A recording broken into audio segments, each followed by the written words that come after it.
네, 앞서 전해드린 것처럼 윤석열 대통령 오늘 국무회의 모두 발언을 통해 총선 결과와 관련한 입장을 밝힐 예정입니다. 어떤 새신 방안을 밝힐지 또 여소야대 국회에서 야당과 협치가 언급될지 주목이 되고 있는데요. 여당은 먼저 국민이 주신 회초리를 달게 받겠다며 자세를 낮췄습니다. 영상 보고 패널들과 함께 자세한 이야기 나눠보도록 하겠습니다.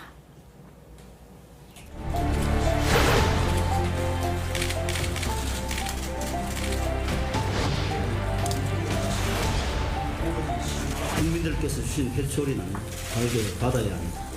이제 우리는 국민의 신뢰와 지지를 다시 받을 수 있는 정당으로 거듭나는 여정을 시작해야 합니다. 비대위를 만들고 그다음 이제 전당대회를 통해서 제대로 된 그런 지도부를 뽑는 것, 이제 그것이 하나의 결론입니다.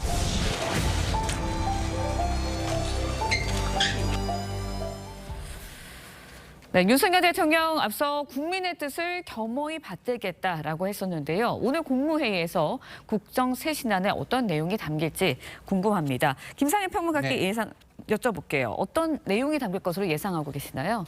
글쎄요, 저는 좀 디테일이 빠진 좀 원론적인 이야기를 좀 하시지 않을까 좀 걱정스럽습니다. 뭐 국민은 뭐 항상 옳다, 뭐 총선에서 드러난 민심을 겸허히 수용하겠다, 뭐 야당과의 협치 노력을 해나가겠다, 뭐 국민 통합의 노력을 하겠다, 뭐 이런 디테일이 빠진 원론적인 이야기가 나오지 않을까. 그 이유는요, 이런 이야기를 구체적으로 하기가 쉽지도 않은 부분도 있지만 기본적으로 기자들과의 질의응답이나 이런 것이 있어야 그런 것을 좀 더 준비를 하고 또 현장에서 좀 더 적극적으로 이야기를 하게 되는데 그런 부분이 전혀 빠져 있기 때문에 결국에는 본인이 하고자 하는 얘기 선에서 국민이 듣고자 하는 이야기는 하지 못하고 그치지 않을까 이런 생각이 듭니다. 알겠습니다. 디테일이 없고 이제 원론적인 이야기만 할 것이다라고 좀 지적을 해주셨는데 이 당초 대국민 담화나 이제 기자회견 형식으로 입장을 밝힐 거라고 알려졌었다가 지금 국무회의 모두 발언으로 바뀐 상황이잖아요. 그러면 모두 발언으로 바뀌었다는 것이 어떤 형식적인 면에서는 좀 내용에 바뀔 수 있는 뭐 단초가 되는 겁니까? 지금 말씀하신 대로 국무회의 모두 발언이라는 거와 일반 기자회견 담화문 내용하고는 완전히 다른 얘기죠. 무슨 얘기냐면 국무회의는 그 국무위원들하고 같이 국가적인 일을 논의하는 자리 아닙니까? 그러니까 거기 참석자들은 다 국무위원들이에요. 그렇죠. 국무위원들한테 자 앞으로 우리가 총선에서 나타난 민심을 겸허히 받들어서 이러이러한 일을 추진해 나갑시다. 하는 정도 이상의 예를 들어서 당정 개편을 한다든가 뭐 이런 얘기를 구체적으로 할 수가 없는 자리예요. 아니 그 국무위원들한테 왜 여기 우리 장관들 내가 곧 바꿀 겁니다. 여기 뭐 총리도 바꿀 겁니다. 뭐 이런 얘기를 그 자리에서 할 계제가 아니거든요. 그러니까 제가 보기에는 형식 자체가 좀 잘못됐다고 보고요. 적절하지 않은 거죠. 그러니까 총선에서 드러난 민심과 관련한 대통령의 입장을 발표를 하려면 그거는 국무회의 같은 자리가 아니고 뭐 별도의 기자회견 같은 걸 통해서 하는 쌍방소통형이 돼야 국민들이 그 진정성을 인정하지 않겠는가 저는 그렇게 봅니다. 알겠습니다. 윤 대통령은 도어 스태핑, 약식 기자회견 재개도 검토하고 있다 이런 이야기가 들립니다. 그렇다면 뭐 가능성에 대해서는 어떻게 예상하세요? 글쎄요. 그게 저는 했으면 좋겠어요. 그래서 가능성이 있다라고 말씀드리고 싶은데 그동안 용산이 보여준 모습으로는 굉장히 부담스러워할 것 같다. 그리고 결국에는 논란만 있다 못하지 않을까 이런 생각이 드는데 그 이유는 이 총선 결과를 받아들이는 그리고 변화에 대한 진심이 잘 안 느껴진다는 거예요. 근데 도어스태핑이 굉장히 귀찮은 일이거든요. 논란도 많고. 그러면은 이거를 정말 진정성과 진심을 가지고 하지 않으면 그 귀찮음과 이런 거에 오히려 뭐랄까 꺾이게 돼 있습니다. 지난번에도 사실상 그런 거거든요. 그래서 이게 일관성, 뭐 인내심, 진정성 이런 것들이 국민에게 인정받을 때 사실은 이게 굉장히 좋은 그 레거시가 될 수 있는 건데 저는 다시 좀 시작했으면 좋겠고 좀 이번에는 인내심을 가지고 끝까지 좀 진정성을 가지고 하셨으면 좋겠다. 이런 바람을 말씀드리고 싶습니다. 알겠습니다. 네, 그런가 하면은 후임 총리, 비서실장 인선을 놓고도 윤 대통령의 고심이 이어지고 있는 것 같은데 일단 하마평에 오른 인사들은 난색을 좀 표하고 있습니다. 어떻게 보시나요? 지금 사실은 그 여소야대가 지난 2년에 걸쳐서 진행되고 앞으로 윤석열 대통령 남은 임기 3년도 또 더 큰 여소야대가 지금 기다리고 있거든요. 예. 그렇기 때문에 결코 이걸 이제 일각에서 정치학적으로 얘기하면 이런 게 레임덕이라고 얘기를 할 수가 있어요. 예. 그 상황에서 총리를 한다고 해서 네. 과연 총리는 국회 표결을 거쳐야 됩니다. 그렇죠. 지금 민주당이 해줄 분위기가 아니잖아요. 민주당은 특정인을 해서 민심이 어쩌고 이렇게 얘기를 하지만 예. 실질적으로 그 핵심 내용을 들어가 보면 총리 인선한 표결을 웬만하면 해주지 않고 총리가 장기 공백 상태가 될 가능성이 대단히 높아요. 네. 그렇기 때문에 그 자리를 누가 가려고 하겠어요. 본인이 어찌 보면 그냥 일회성 그 소모품 정도로 쓰일 가능성도 있는데 그렇기 때문에 좀 더 폭넓게 총리 후보를 찾아야 하는 거 하나. 다만 비서실장은 좀 달라요. 네. 비서실장은 윤 대통령이 모르는 사람을 쓸 수가 없는 게 현실적이에요. 그렇죠. 그러니까 윤석열 대통령과 호흡을 잘 맞출 수 있는 사람. 그건 야당에서 이 사람 해라 저 사람 해라 이럴 건 아니죠. 그렇죠. 그렇기 때문에 비서실장과 총리 인선은 좀 다르다. 그런 점에서 본다면 어쨌든 간에 비서실장 인선을 먼저 해야 될 거 아니겠습니까? 예. 아마 비서실장 인선은 조만간에 결론을 내려야 할 것이라고 봅니다. 알겠습니다. 네. 이런 상황에서 대통령실이 민심 청취를 위해서 가칭이 법률 수석실 신설을 검토하고 있다. 이런 이야기도 나오고 있습니다. 그러니까 이제 사정은 좀 빠진 좀 여론 청취형 이렇게 이해를 하면 되겠습니까? 가능성은 어느 정도 보세요? 근데 저는 좀 이해는 안 돼요. 왜요? 왜냐하면 여론 청취형이면 정무실 수석실이나 이런 데서 그런 기능은 또 다 있거든요. 네. 민정만 그걸 했던 게 아니에요. 예. 정무수석실에서 나눠서도 하고 독자적으로도 하고 다 했던 거기 때문에 지금 이 민정수석실을 부활하는 것으로 네. 보이는 이런 조치는 저 같은 사람이나 야권에 있는 사람이 볼 땐 굉장히 좀 의혹의 눈초리로 볼 가능성이 더 높다. 왜냐하면 예. 이제 좀 있으면 레임덕 현상이 있을 걸 우려해서 그걸 대비해가지고 공직기강을 강화하고 검찰 통제를 좀 더 강화하려는 포석이 아니냐 이렇게 볼 가능성이 저는 있다고 봐요. 왜냐하면 처음에 민정수석실을 폐지할 때 직접 검사 출신이라 직접 검찰 통제가 가능하니까 폐지하는 거 아니냐 이런 얘기까지 좀 있었거든요. 예. 근데 지금은 이제 사실상 그런 게 먹히지 않을 만한 어떤 네. 총선 결과나 이런 것들이 있기 때문에 그걸 우려해서 만드는 거 아닌가 이런 의혹을 해소할 필요가 있다 이런 생각이 듭니다. 알겠습니다. 네, 이번에는 국민의힘 상황도 살펴보도록 하겠습니다. 또다시 비대위 체제를 거쳐서 새 지도부를 선출하기로 가닥이 잡혀가는 것 같은데 차기 당대표로 거론되고 있는 인물 중에 한 명이죠. 서울 도봉갑 김재섭 당선인 목소리 먼저 들어보시겠습니다. 늘상 하는 얘기가 정치는 생물이라는 얘기를 하지만 저는 그래도 제가 배울 게 훨씬 더 많기 때문에 조금 더 배울 생각입니다. 당분간은. 저는 그 자리보다는 어떤 역할이 더 중요할 것 같거든요. 예. 제가 사실 한강벨트를 제외하고 강북에서 유일하게 당선된 사람이고 그 자리가 비대위원장이냐 무슨 장이냐라고 하는 것은 중요하지 않는 것 같습니다. 네, 들으신 것처럼 아직 배울 게 많다라면서 당권 도전에는 좀 선을 긋는 듯한 모습을 먼저 보이고 있는데 비대위원장이나 당대표도 일단은 선출을 돼야 되지 않겠습니까? 어떻게 예상을 하세요? 그렇게 되죠. 그건 결국 국민의힘 지지층이 지금의 상황을 얼마나 위기로 보느냐와 연관이 있습니다. 네. 과거에 이준석 대표를 선출할 당시에 네. 누구도 이준석 대표의 당선을 예측할 사람이 없었어요. 그럼에도 불구하고 당선이 됐잖아요. 그러니까. 그거는 그만큼 이대로 가다가는 국민의힘이 연패를 벗어나지 못한다 하는 당원들의 우려가 저는 응집돼서 나온 결과라고 보거든요. 예. 그런데 지금 윤석열 대통령 임기는 사실은 3년씩이나 남았어요. 네. 그렇기 때문에 앞으로 대선까지도 3년 남은 거 아니겠어요? 그렇습니다. 이 3년 동안이 과연 그 36살짜리 당대표를 세워야 할 만큼 위기가 심각하냐? 아니면 내년이나 후년쯤에 어떤 정권 재창출 플랜을 가동해도 되는 거냐 하는 부분에서 지금 국민의힘 당원들 또는 지지층이 어떤 결정을 하느냐에 달려 있는데 네네. 제가 보건대는 이준석 전 대표 당선 때와 지금의 위기의식에 약간의 차이가 있다고 봐요.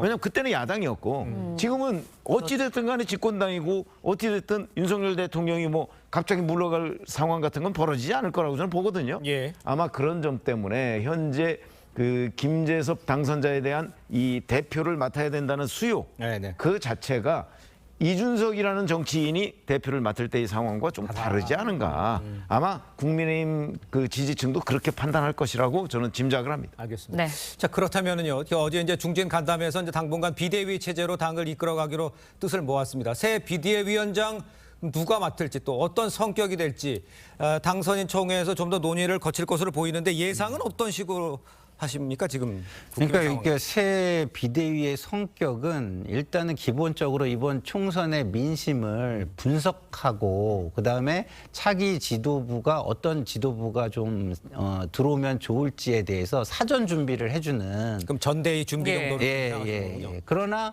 그냥 단순 준비는 아니고 네. 일정 정도는 민심을 수용하는 모습을 내지는 혁신을 좀 하려고 변화를 하려고 하는 좀 의지를 가지고 준비하는 예. 그런 정도는 돼야 되지 않을까 이런 생각이 들고요. 예. 그런 부분을 좀 잘 할 수 있는 그러니까 민심을 조금 더 좀 예민하게 좀 이렇게 관찰하고 모니터하고 예. 그러면서 당의 어떤 혁신을 좀 더 중요하게 생각하는 그런 비대위원장이 들어와야 그나마 그런 일을 할 수 있지 않을까 이런 생각이 듭니다. 알겠습니다. 네, 그런가 하면 일각에서는 한동훈 전 비대위원장이 차기 당권에 도전할 수도 있지 않냐라는 이야기도 나오고 있습니다. 가능성 어느 정도라고 보세요? 글쎄 한동훈 비대위원장, 전 비대위원장은 사실은 이번 총선 참패의 책임을 오롯이 내 책임이다라고 하면서 물러난 사람이에요. 예. 네. 저는 뭐 한동훈 전 비대위원장의 책임이 윤석열 정부 심판론처럼 그렇게 크지는 않다고 봅니다. 그러나 그렇다고 책임을 면할 수는 없어요. 네네네. 그런 상황에서 지금 한 두어 달쯤 뒤면은 이제 네. 뭐 전당대회가 있을 가능성이 있는데 그렇죠. 거기에 지금 출마를 한다? 저는 출마한다는 그런 결단을 내릴 가능성도 크지 않고 아. 출마한다고 해도 당선이 안 될 가능성이 저는 더 크다고 보기 때문에 예. 한동훈 전 위원장이 그걸 모를 였거든요. 저는 한동훈 전 비대위원장의 재등판 가능성 뭐 이거를 점치는 여러 언론 보도가 나오고 예. 있지만 그거는 잘못 짚은 것 아닌가 이렇게 판단이 됩니다. 알겠습니다. 네. 자, 이런 상황에 최근 들어서요. 홍준표 대구시장이 연일 한동훈 전 위원장을 향해서 비판 발언을 쏟아내고 있습니다. 한 전 위원장의 측근인 김경률 전 비대위원이 날선 반응을 보였죠. 직접 들어보겠습니다. 저 개인적으로도 이걸 반응을 해야 되나. 홍준표 시장의 일련의 증상들에 대해서 내가 굳이 얘기할 필요가 있을까? 저건 강영욱 씨가 답변을 하는 게 제일 맞을 것 같은데. 대통령 강영욱 씨? 예. 차기에 대한 어떤 고려성 그리고 경쟁자다 이런 것 아니겠습니까? 그것 말고는 저로서는 생각되는 것이 없습니다. 그러니까 이제 반려견 훈련사 강영욱 씨를 언급했지만 네. 이제 개 이야기가 이제 중심이 네. 되어버렸다는 상황이잖아요. 이걸 어떻게 이해해야 되겠습니까? 그러니까 저는 뭐 좀 참다 터진 거 아닌가 이런 누가 생각이 참다 들어요. 터진 겁니까? 김경률 김경률 비대위원이. 예. 그렇지만 그럼에도 불구하고 국민들이 듣는 공개적인 장소, 공개적인 매체를 통해서 이야기할 때는 조금 더 내가 공인이 됐다. 공인이 아니더라도 그 순간만큼은 공인이 됐다라는 자세로 이야기를 하는 게 저는 좋다고 생각하거든요. 예. 그래서 김경률 비대위원의 발언도 좀 너무 나갔다 이런 생각이 좀 드는데 예. 저는 홍준표 대구시장께서는요 시정에 좀 집중해 주셨으면 좋겠어요. 저는 이렇게 말을 하시고 또 표현하시고 하는 것들을 보면 가끔가다 이분이 예. 본인은 좀 다른 계급에 속한 또 뭐 좀 약간 예. 본인만 좀 높은 위치에 예. 있는 사람으로 생각하시는 거 아닌가 예. 이런 가끔 슈퍼 꼰대 저기 모습을 보는 것 같아서 예. 저는 안타깝습니다. 알겠습니다. 네. 거칠지만 할 말은 했다라고 보십니까? 아니면 한동훈 위원장이 하는 게 예. 안 나는 게 맞는 거라고? 아니 김경률 전 비대위원의 반응이 왜 나왔을까요? 홍준표 대구시장이 먼저 한동훈 비대위원장을 그렇게 뭐 했죠. 예. 거의 입에 담지 네. 못할 개라고 그랬잖아요. 개는 아니고 개. 예. 그렇게 얘기를 하고 뭐 깜냥도 안 되는 뭐 뭐가 뭐 철부지 뭐 입에 담지 못할 여러 가지의 그 표현들을 써가면서 한동훈 전 비대위원장을 얘기를 했거든요. 네. 자, 그럼 한동훈 전 비대위원장이 취임할 때는 홍준표 대구시장은 뭐라고 했습니까? 그때는 별 반응이 없었어요. 맞아요. 그러더니 이제 실패하고 나니까 그것 봐라라고 나온 이런 부분에 관해서 저는 국민의힘 지지층들이 아마 동의하는 사람이 그렇게 많지 않을 거라고 보고요. 예. 네. 바로 그런 점 때문에 김경률 전 비대위원이 그 저런 반응을 보였다고 생각하거든요. 네네. 그러니까 원인 제공은 홍준표 대구시장이 했다고 저는 봐요. 예. 홍준표 대구시장이 김경률 전 비대위원과 이런 식으로 SNS에 주고받은 공방 이게 누구 손해일까요? 저는 홍준표 대구시장이 거물급 정치인으로서의 좀 품격을 갖춰주기를 바라는 사람입니다. 그럼 왜 이 시점에 홍준표 의원은 저렇게 날선 네. 반응을 보였다고 아니 김경률 전 비대위원이 얘기하고 저도 예. 그 의견에 동의합니다. 결국 그 국민의힘의 미래 권력 그 부분에 대해서 한동훈 전 네. 비대위원장이 그 본인의 경쟁자가 될 가능성 때문에 지금 얘기를 하는 거 아니겠어요? 예, 알겠습니다. 자, 다음 소식도 짚어보겠습니다. 총선에서 압승을 거둔 민주당은요, 40여일 남은 21대 국회에서 해병대원 특검을 반드시 통과시키겠다 이런 입장입니다. 여야 목소리를 한번 들어보겠습니다. 민주당은 최상병 특검법을 반드시 21대 국회 임기 안에 통과시킬 것입니다. 윤석열 대통령의 수용 여부가 총선 민심 수용 여부의 바로미터라고 생각합니다. 홍익표 원내대표님 만나서 논의하실 계획 있으신가요? 일단 국회의장이 출장 마치고 오시면 양당 원내대표하고 국회의장하고 또 만남이 있을 것으로 생각합니다. 자, 지금 상황을 좀 보면요. 네. 민주당이 해병대원 특검법 본회의 통과를 좀 압박하고 있는 상황이고요. 국회에 계류 중인 이종석 특검 내용을 추가하는 방안도 지금 검토하고 있는 것으로 지금 전해집니다. 자, 특검법 통과되면 그냥 단도직입적으로 윤 대통령도 조사를 하게 되는 겁니까? 어떻게 됩니까? 일단은 법에 문구상으로는 들어가 있다고 합니다. 예. 그러나 어쨌든 쉽지는 않겠죠. 왜냐하면 대통령은 소추의 대상이 일단 아니기 아니잖아요. 때문에 네. 수사를 하는 것조차도 그렇게 쉽지는 않은 겁니다. 그래서 이것을 뭐 아주 야당 입장에서 어떤 결정적인 어떤 뭐 정황 증거나 이런 게 나오기 전에 막 이렇게 압박을 하거나 그리고 수사기관에서도 쉽게 수사를 들어가거나 이럴 수는 저는 없는 상황이라고 보고요. 네네. 그러나 어쨌든 수사를 받을 가능성은 열어놓고 간다. 이 정도로 보시는 게 저는 맞다고 봅니다. 그렇군요. 네, 예. 21대 국회 43일 남았습니다. 민주당이 해병대원 특검을 이번 국회에서 통과시키려는 이유는 또 무엇인지 또 이제 대통령 거부권을 또 행사할 수도 있잖아요. 통과될 가능성은 정말 있는 건지.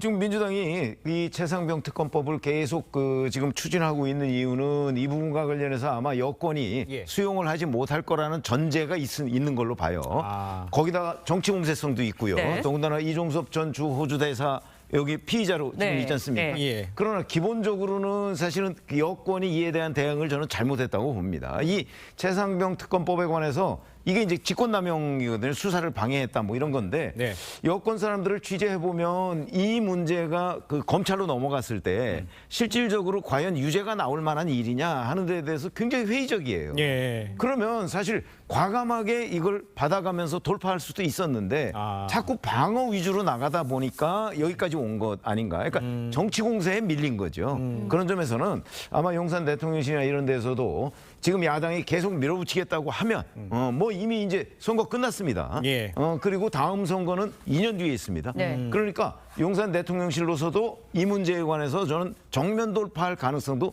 남아 있다고 보기 때문에 예. 좀 아까 윤재호 원내대표 얘기했듯이 국회의장 외유에서 돌아오면 네네. 여야 원내대표 간에 해서 의외로 원만하게 해결될 가능성도 있다고 저는 봅니다. 알겠습니다. 네. 지금 최병무 위원께서 이렇게 이제 특검 같은 거를 선제적으로 해서도 아무 문제가 없을 것이라고 얘기하지만 네. 일각에서는 공수처가 뭐 수사를 하면서 결과가 나와야 뭐 그 결과를 보고 나서 특검을 하든지 말든지 해야 되는 거 아니냐 이런 지적도 있는데 그건 어떻게 보세요? 근데 그 지적을 하는 분들이 정치하시는 분들이지 법률가 아니잖아요. 그럼 정치를 먼저 생각하셔야죠. 저는 그런 부분에서 잘못됐다고 봐요. 예. 그 얘기를 정치인이 하는 얘기는 용산이 너무 성역화돼 있기 때문에 못하는 거지.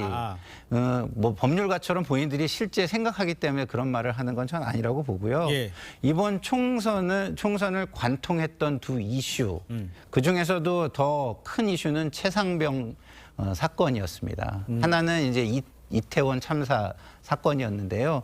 그럼에도 불구하고 이종섭 전 대사의 어떤 그 임명으로서 훨씬 더 이 총선 결과에 영향을 주고 이 총선을 관통했던 이슈는 최상병 사건이라고 저는 보기 때문에 이 당내 인사들도 총선을 치르면서 그 반전의 상황을 경험하고 느꼈을 거예요. 그러면 이런 부분에 대해서는 좀 털고 가자 이렇게 생각하는 사람들이 꽤 나오지 않을까 저는 이렇게 생각이 듭니다. 알겠습니다. 네. 해병대원 특검 좀 수적으로 좀 구체적으로 따져보면 윤 대통령이 만약에 거부권을 행사하면 21대 국회에서는 최소 17명이 이탈을 해야 재의결 통과가 가능한 상황입니다. 그런데 22대에서 다시 추진이 되게 되면 범야권이 지금 192석이거든요. 그런 만큼 이제 여권에서는 8석만 이탈하면 통과가 가능합니다. 가능성 어떻게 예상하세요? 지금 현재는 뭐 몇몇 당선자들이 최상병 특검법을 개인적으로 찬성한다 이렇게 얘기를 하고 있잖아요. 예. 네. 그런데 이제 저게 아마 1차적인 이제 표결이 있을 거고 그 표결에서야 당연히 압도적으로 통과가 되겠죠. 네네. 그리고 나서 이제 그 대통령실로 갔을 때 대통령실이 과연 거부권을 행사할 것이냐. 예. 그게 제가 아까 말씀드린 예. 그 내용하고 일맥상통하는 겁니다. 대통령실에서는 과연 이게 그 끝까지 우리가 방어를 하고 넘어가야 할 사항이냐 하는 부분을 아마 그때쯤 되면 재검토하기 시작할 거예요. 뭐 굳이 그럴 이유가 없다. 이거 어차피 나중에 무죄 나올 가능성이 높은데 네. 라고 하면 한번 정면 돌파를 해보자는 기류가 지금 용산 대통령실이나 이런 데도 일부 있는 걸로 저는 알고 있어요. 예. 그렇기 때문에 그에 대한 결론에 따라서 거부권을 행사할지 말지 할 거기 때문에 네네. 아직 시간이 꽤 있습니다. 저거는 21대 국회에 될 일이잖아요. 그러니까요. 그러면 뭐 6월이나 7월에 갈 거기 때문에 그때 또 상황 변화나 이런 것들을 봐야 될 걸로 그렇게 생각합니다. 알겠습니다. 그러면 이거 먼저 여쭤봐야 될 것 같아요. 지금 뭐 국회의장도 지금 된 네네네. 상태에서 법사위원장도 맡으려고 하고 있고, 그렇죠. 뭐 심지어는 뭐 과방에도 뭐 얘기도 나오고 있는 건데 그렇게 마음대로 갈 수 있는 상황인지 법사위원장도 지금 민주당이 가져가는 상황이 돼버리는 이건 어떻게 봐야 됩니까? 아니 이거는요 원구성 협상을 하게 되면 늘 그 논란이 벌어지던 일입니다. 그렇죠? 예. 특히 법사위원장을 어느 당이 가져가느냐 예. 뭐 이런 거죠. 만약에 그 이번에도 그 국민의힘이 법사위원장을 우리가 꼭 해야 되겠다라고 한다면 아마 민주당 용납하지 않을 거요. 그러면 뭐 숫자로 밀어붙이지 않겠습니까? 그러면 이제 지난 4년 전 상황하고 똑같이 똑같겠네요. 국민의힘이 또 그럼 우리 하나도 안 할 테니까 원구성 그 민주당 혼자 다 네. 하세요. 그렇죠. 라고 할 가능성도 있고 예. 그럴 경우라면 보통 민주당이 우리 그러지 말고 협상해서 같이 합시다 이럴 텐데 4년 전의 민주당은 그렇게 하지 않았습니다. 네네. 그냥 자기들이 다 해버렸어요. 예. 저는 이번에도 그 재판이 될 가능성이 없지 않다고 봅니다. 그렇군요. 네, 해병대원 특검도 있지만 예. 민주당에서는 이제 헬로윈 참사 특별법, 김건희 여사 특검법 등도 재추진하겠다라는 계획입니다. 이렇게 되면 22대 국회에서도 결국은 특검법 두고 계속 여야가 계속해서 갈등하고 계속해서 정쟁할 것 같거든요. 네. 그럼 민생 결국 또 뒷전 아닌가? 그러니까 이거를 여당이 방어하려고만 하면 그렇게 될 것 같아요. 근데 적당히 받아줄 거를 받아주면서 가면 야당이 그렇게 할 수가 없죠. 예. 그게 계속 강공만 하겠습니까? 국민은 이번 총선 민심에서도 그 민심을 보여주셨지만 예. 한쪽이 절대적인 권력을 독점하는 거는 우리는 원하지 않는다라는 거를 보여주신 거예요. 근데 예를 들어서 국민이 동의하지 않는 특검을 계속해서 과도하게 밀어붙인다. 당연히 역풍이 불겠죠. 근데 여당이 국민이 어느 정도는 이번 총선을 통해서도 보여준 민심을 수용하지 않고 모든 특검을 막으려고만 든다면은 네. 제가 볼 때는 강대강 힘으로 부닥치는 정쟁의 22대로 출발하고 정쟁의 22대 국회로 끝날 가능성도 배제하기는 좀 어려운 겁니다. 알겠습니다. 자, 다른 소식도 하나 좀 예. 짚어보죠. 쌍방울 대북 송금 의혹으로 재판 중인 이화영 전 부지사가요. 검찰 회유 의혹을 제기하면서 논란이 커지고 있습니다. 이재명 대표는 총선 뒤 첫 회의에서 이 전 부지사의 주장에 힘을 실었습니다. 직접 들어보겠습니다. 구속 수감자들이 검찰청에 불려와서 다 한 방에 모여가지고 술 파티를 하고 연어 파티하고 검찰이라고 하는 데가 어떻게 이런 동네 건달들도 하지 않는 짓을, 심각한 일입니다. 이게 그냥 있는 징계 사안이나 잘못이 아니라 국기문란 사건입니다. 이게. 그러니까 이제 저 상황이 과거에도 저런 얘기가 좀 있기는 했습니다만 이재명 대표가 직접 언급하니까 이게 과세하는 듯한. 왜 그러냐면 예. 저게 이화영 전 경기도 평화부지사가 총선 전에 주장했던 내용이에요. 그러니까요. 그런데 아무 기자들도 저걸 쓰지 않았는데 네. 기사화하지 않았어요. 왜 기사화하지 않았을까요? 너무나 황당한 주장이고 근거가 없는 일방적인 주장이기 때문에 기사화하지 않았는데 네. 특정 매체가 저걸 기사화했어요. 근데 그걸 전혀 또 다른 매체들이 확인해 보니까 이게 근거가 좀 희박하니까 네네. 안 썼어요. 근데 이재명 대표가 총선 끝나고서 지금 얘기를 하고 있는 네. 거거든요. 저는 저런 문제야말로 정말 이재명 대표의 말대로 국기문란이라면 국기문란 같은 거야말로 특검을 해야 되겠죠. 왜냐하면 저건 뭐 검찰총사 내에서 이루어진 일이니까. 예. 그러니까 검찰한테 수사 맡기면 안 될 거 아니겠습니까? 저는 한번 누군가는 나서서 여야가 합의하에 저 문제에 대한 뭐 수사를 하든 진상조사를 하든 한번 좀 해봤으면 좋겠다. 예. 저는 저게 이화영 전 부지사의 일방적인 주장이고 거짓이라고 믿습니다. 왜 그러냐면 불가능한 일이기 때문에 그렇습니다. 예. 검찰청사에 구속 피의자 둘이 와서 술 먹고 뭐 그 중에 한 사람이 다른 한 사람을 해유했다? 예. 이거는요 우리의 시스템상으로는 불가능한 일입니다. 알겠습니다. 네, 불가능한 일이라고까지 네. 표현을 해주셨거든요. 예. 어떻게 보세요? 그러니까 불가능한 일이 일어났다면 국민들 입장에선 또 이게 나라냐 이렇게 보시겠죠. 그래서 저는 민주당이 너무 과도한 주장을 하게 되면은 네. 역풍이 어마어마할 수 있다 그렇게 생각해요. 예. 그러면 반대로 생각하면 여권에서는 그게 기회일 수 있지 않습니까? 예. 이 의혹을 깔끔하게 지금 최병묵 편집장님 말씀하신 대로 네. 깔끔하게 터는 차원에서 아예 공개적으로 이걸 같이 조사를 해보자. 이래가지고 여야가 비공개위원회를 소수로 만들어가지고 확인을 해봤으면 좋겠어요. 예. 그러면 한쪽은 굉장히 양쪽 중에 한쪽은 굉장히 큰 정치적 타격을 입을 거라고 저는 봅니다. 예, 알겠습니다. 네. 이재명 대표가 사실처럼 그렇게 말한 것에 대해서는 어떻게 이해를 해야 됩니까? 확인이 안 된 상황에서. 아니 그러니까 이재명 대표는 정치 공세를 하고 있는 거죠. 네. 이화영 전 부지사와 어찌 보면 운명적으로 좀 엮여 있어요. 도지사와 부지사 관계 아니었습니까? 그리고 이화영 전 부지사 6월 7일이면 1심 선고 나와요. 그렇죠. 그중에는 대북 선고 문제도 있고. 예. 그러다 보니까 이제 이화영 전 부지사가 뭐 어떤 여러 가지 시나리오를 써서 본인이 일방적 주장을 하고 있는 것으로 보이는데 예. 이재명 대표도 거기에 매우 밀접한 지금 관계가 있어요. 그러니까 이재명 대표는 뭐 솔깃해서 저런 주장을 하고 있는지 모르겠으나 예. 여권에서 이 부분에 대해서 제대로 대응을 하면 아마 이재명 대표의 저 주장의 네. 진위가 곧 드러날 것으로 본다는 말씀입니다. 알겠습니다. 자, 두 분 말씀 여기까지 듣겠습니다. 고맙습니다. 맞습니다. 감사합니다.